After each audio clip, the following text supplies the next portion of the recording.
Welcome, everybody, to the Utah Utes Football Digest. I'm your host, Brian Ankrum, and this is Storylines and Matchups. So, first things first, I'd like to send my apologies for this video being so late in the week. It's been a busy couple weeks on the work front. But with that said, let's focus on the matchup between Utah and UCLA. Got a UCLA team traveling into Salt Lake City again. They really haven't fared well in Salt Lake in the past meetings that they've had there. I think Utah is going to really look to capitalize on a freshman quarterback. This will be Dante Moore's first road Pac-12 test. Utah is not an easy place to have your first road Pac-12 test. It's one of the toughest environments in the entire Pac-12.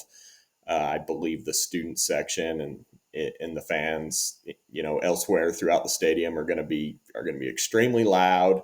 I know it's a day game, so it's going to be a little bit different than a night game, but still they're going to be ready. It's a Pac-12 matchup against a Southern California school in UCLA, so they're gonna bring the noise to the stadium in a big way, especially with UCLA on offense. So we're gonna really have to see how Dante Moore handles that. The kid is an extremely highly talented 5-star quarterback recruit for a reason, but he's still a freshman, so going to be a totally new experience. He hasn't experienced that yet in any of the games they've played. San Diego State, I think it was pretty quiet actually down there. The team's not that good, and not a lot of turnout there in Southern California for the most part. So I really think that the Utah defense is going to try to capitalize on this. I believe that Scally probably has a healthy blitz package prepared for this game. Probably some stunning up front, just trying to cause confusion in the coverages and the defense, setting up, looking like a zone, switching a man, bracket coverage, things of that nature. I think could really be in play with a 18-year-old quarterback trying to lead the team to a victory against this, very, very tough Utah defense. Some other questions that we have. Will Connor O'Toole play on the defensive edge? Probably not this game. I think he's been practicing from what I've heard, but it kind of seems like he's a week out still. Two guys we need to think about, though, are Junior Tafuna and Samote Pepa. I would not be surprised to see them. I have no idea what's going on with Pepa. I really haven't heard anything on that.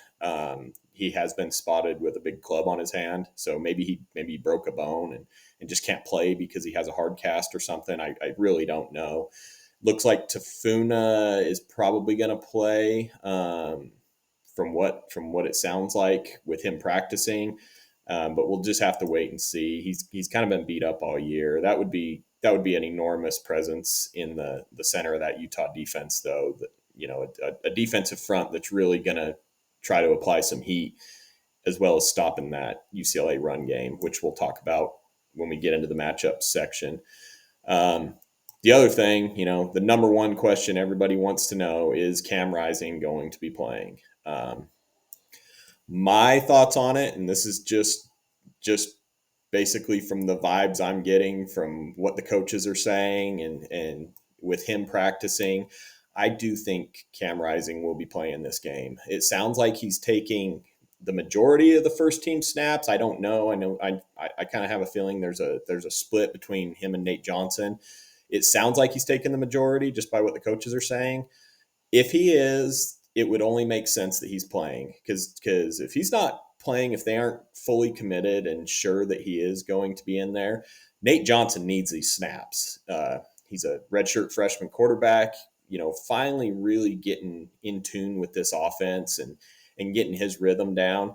He needs to be taking the snaps if they have any doubt that Cam Rising would be playing. So the fact that Cam Rising is taking the first team snaps kind of leads me to believe that they have confidence that he will be in there, and he must be looking good. Whittingham said this week that he's had 2 good practices now, and he's looked sharp. So, I'm cross my fingers on that. We all hope it's Cam. We hope that Bad Moon Rising comes over the loudspeakers in Rice Eccles and the stadium erupts right before the game. I think it would be a shot of adrenaline for the entire team. So let's hope that's the case. He has been practicing for several weeks also. This was the first week that I think he's really gone full 11 on 11. As far as being able to play around contact and everything else. I know he's done 11 on 11 the previous weeks, but I think it was more second team, and he probably had the yellow penny on.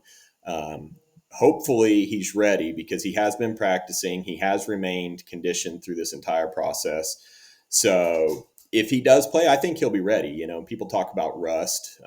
There's physical rust, but there's also mental rust. He hasn't played since January 2nd, and he's coming off surgery. So we're going to have to see how he fares mentally with that, because ACLs or any knee injury, they aren't easy to overcome in the mental aspect of things.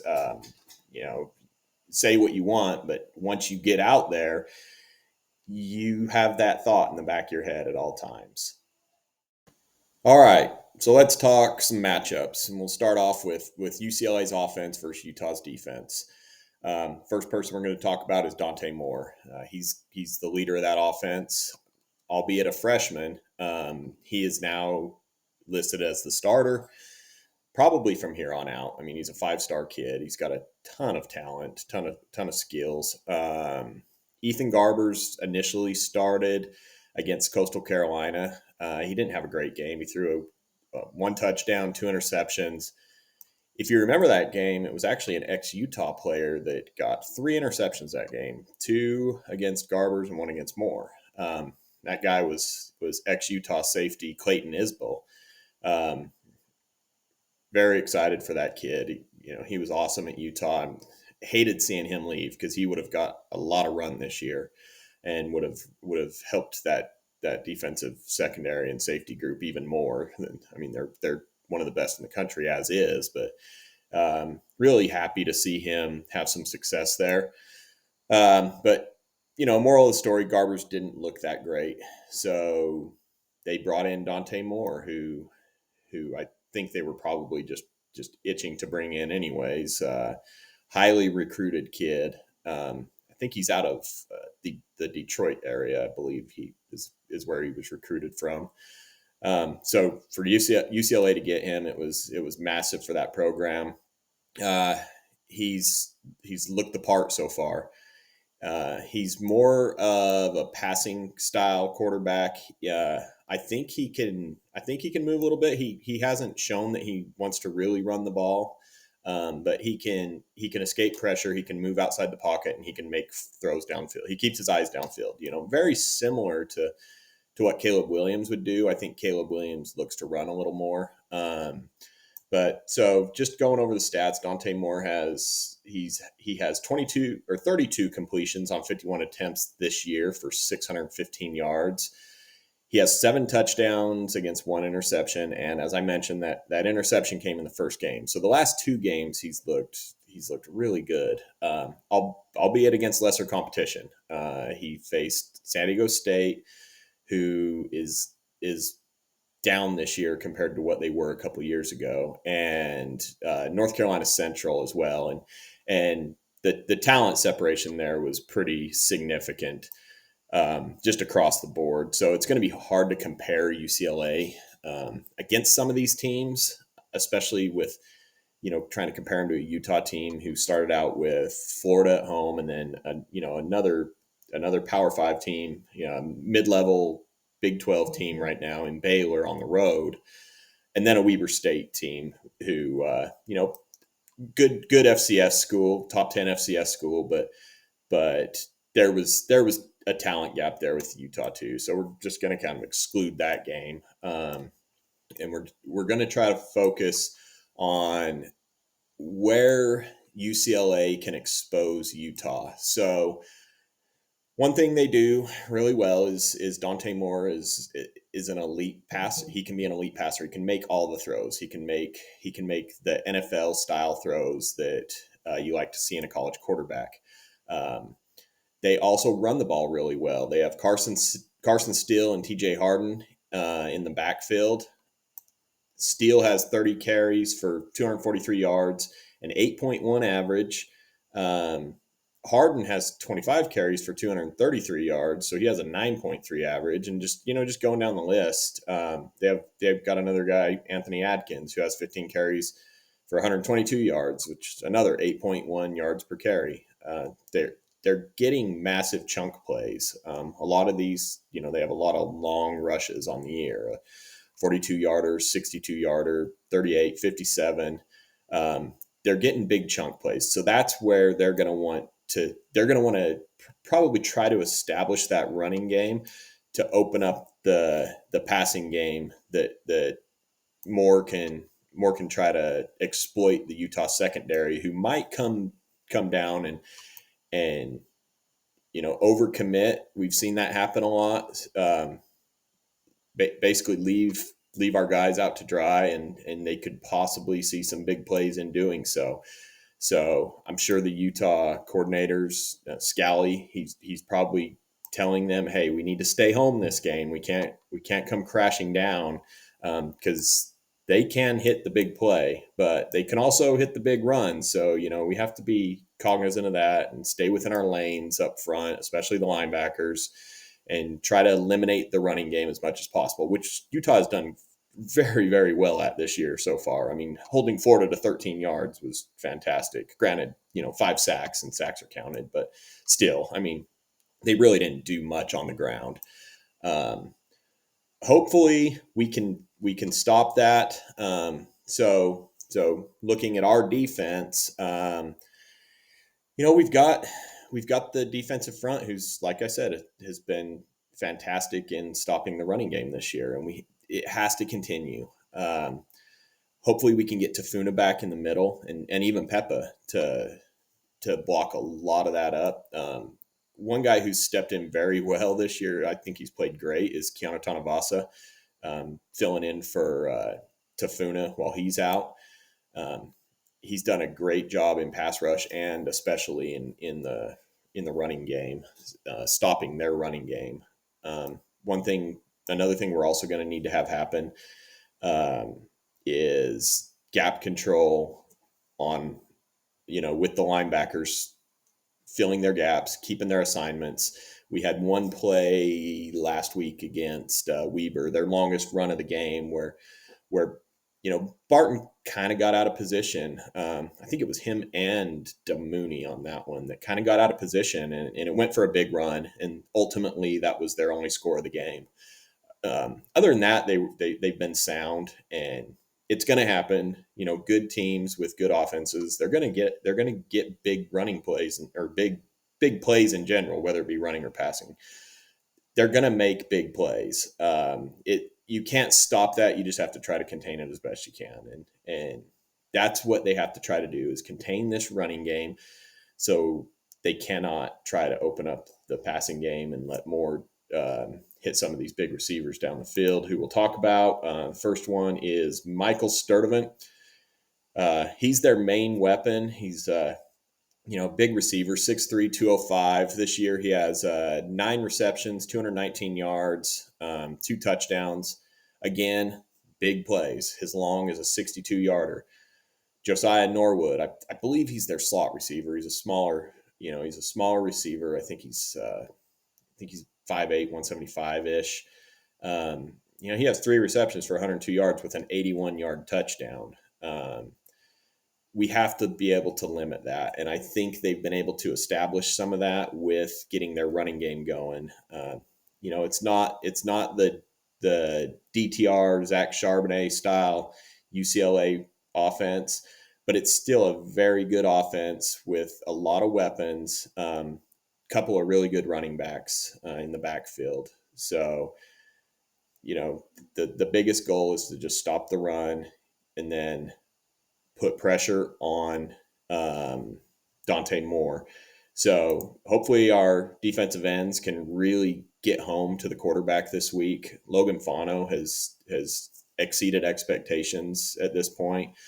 Um, we got Jonah Ellis this game going up against a little bit weaker competition. I believe they've struggled a little bit on that right side. So hopefully, or that left side. So hopefully he can get home.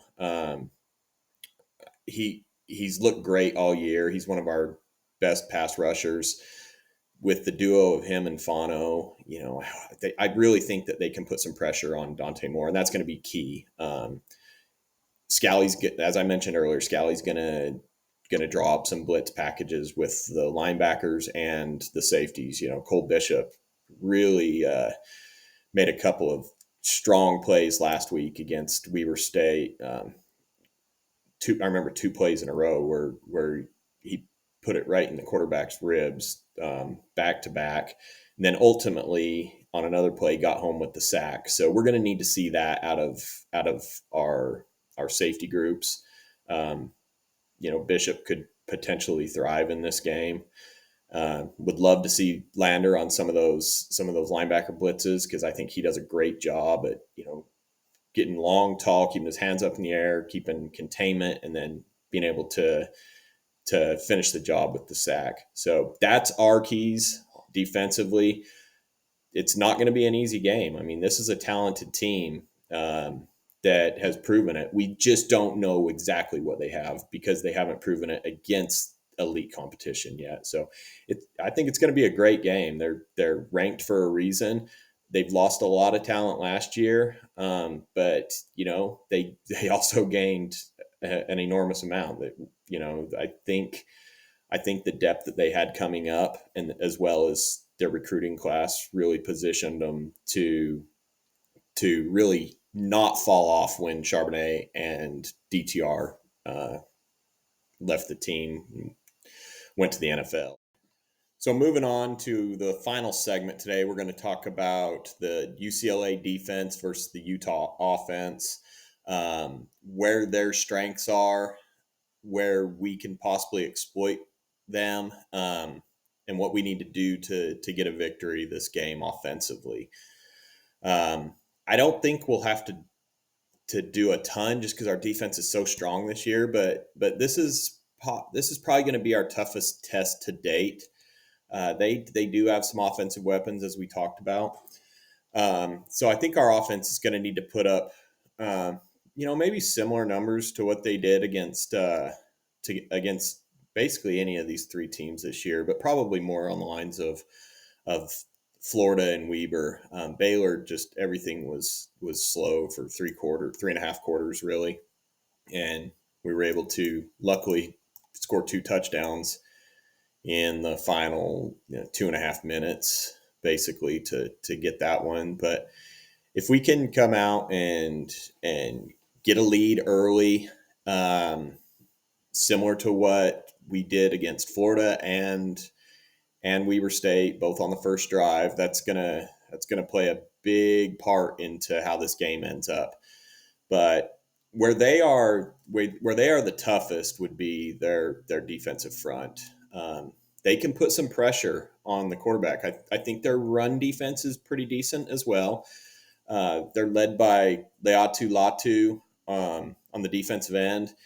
He's already had 4 sacks this year. He has an interception. He has a forced fumble. He's the leader of that defense. He has been for the last couple of years.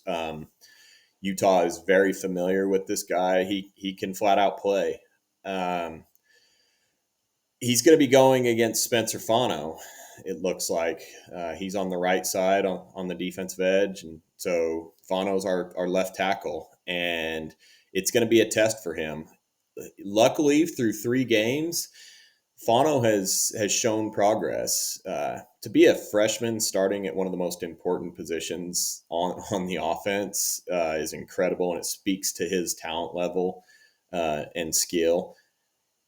He has had some ups and downs, but you're going to get that. And he's thrown right into the fire against an SEC defensive front when they played Florida the first game. Then went on the road to another Power Five school in Baylor, who played much better against Utah than they did against Texas State. They switched things up. They showed a completely different look. And he has had some down moments. He's graded okay. He hasn't graded out great.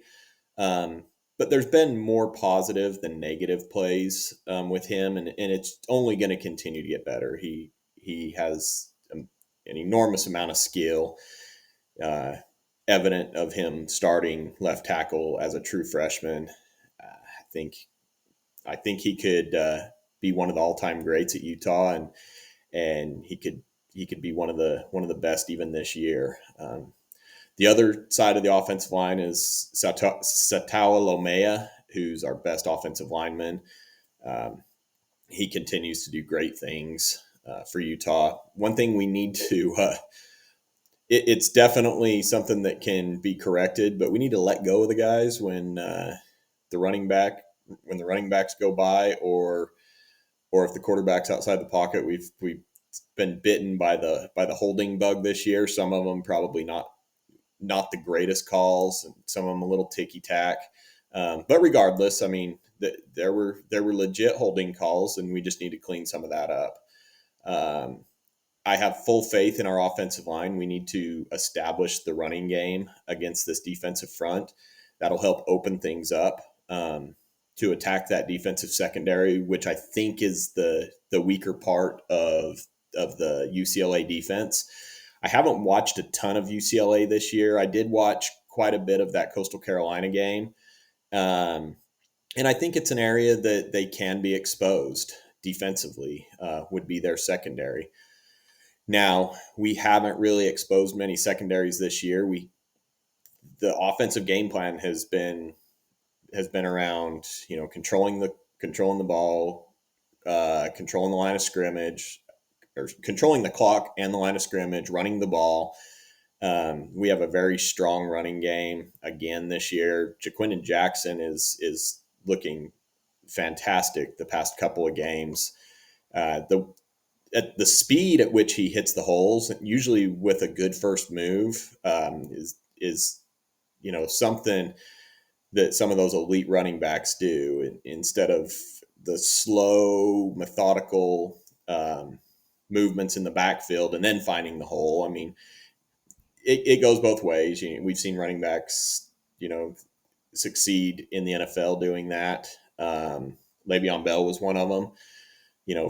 Waiting, finding the hole. But then, we've also seen guys that really just they go full bore into the holes as soon as they get the handoff, and those guys are the guys that can really get big chunk plays and big breakaway plays. 70, 80-yard touchdown runs. Jackson has the speed and the size to do that. The way he's been running, it's been 7, 8, 9, 10 yards a carry when he does that. So I think we can expose some of that with him. In the same breath, we have Jalen Glover. That's a very similar style runner. He's a little more patient when he gets the ball, but he's also a downhill runner, similar to Jackson. Their size is a little different. He's more of a power back. He has really quick footwork. He's played great the last few games. It's exactly the guy that we were wanting to see when he came out of the state of Florida. I think he was the Gatorade Player of the Year in Florida his senior year. He has a ton of talent, and he is only a sophomore, so true sophomore.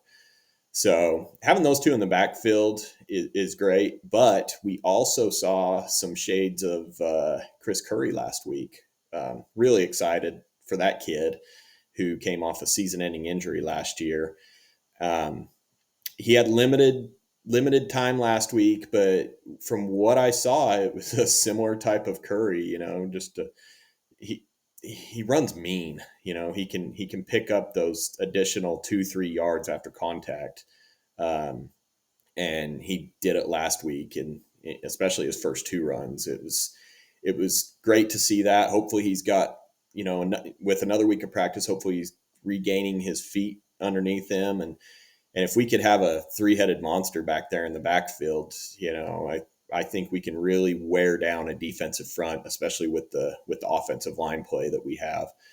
So that's the key.